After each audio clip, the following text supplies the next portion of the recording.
प्रतापगढ़ का एक राज्य था। उस राज्य में एक राजा था जो बहुत अच्छा था, अपने राज्य का बहुत देखभाल करता था।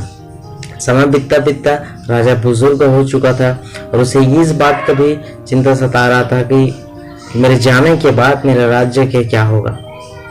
यह सोचते सोचते उसने ये भी सोचा कि क्यों ना हम अपने ही राज्य के एक बच्चे को गोद लिया जाए, जो उसे अपने उत्तराधिकारी बनाकर उसे अपने राज्य की पूरा जिम्मेदारी उसी को दे दे। ऐसा ही हुआ। राजा ने पूरे राज्य में ये घोषणा करवा दी, राज्य के सभी बच्चे उसे राजमहल में आए। ऐसे ही हुआ, सब बच्चे उसके राजमहल में चले गए।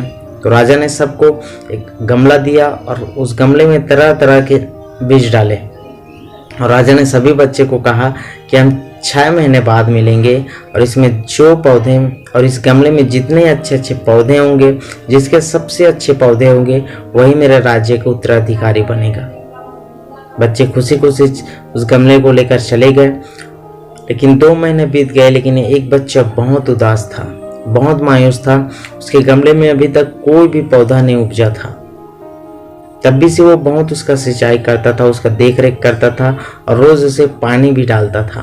समय बीतता गया, लेकिन अभी तक उसके गमले में पौधे नहीं आए।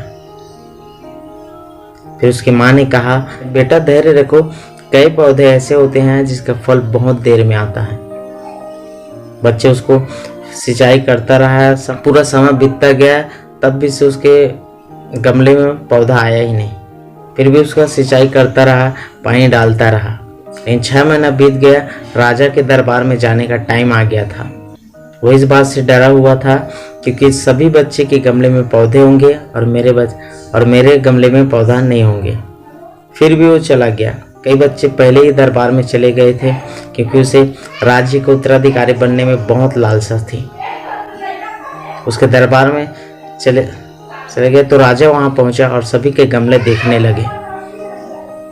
इस बच्चे का पारी आया तो ये बच्चा मायूस बैठा था। राजा से देखकर उसके गमले देखा, उसका गमला खाली था, उसमें मिट्टी के सिवा कुछ नहीं था। उसने पूछा कि तुम्हारे गमले में तो पौधे उपजे नहीं।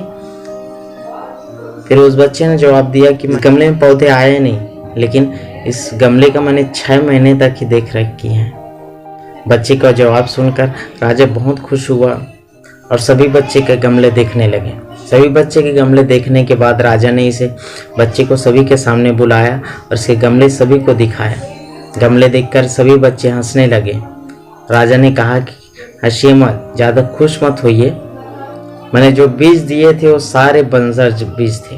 वो कितना भी आप मेहनत कर लेते उसमें पौधे नहीं आते, लेकिन आपके गमले में पौधे आ गए और इसके में नहीं। लेकिन असली बीज यही था। बच्चे की ईमानदारी देखकर राजा ने उसे अपने राज्य का उत्तराधिकारी बना दिया। दोस्तों, ये कहानी हमें ये सीख देती है कि हमें अपनी ज़िंदगी के प्रति ईमानदारी होना चाहिए। अगर हम अपनी ज़िंदगी के प्रति ईमानदार रहेंगे तो ज़िंदगी के कहीं ना कहीं कोई ना कोई पड़ाव में हम कामयाब ज़रूर होंगे।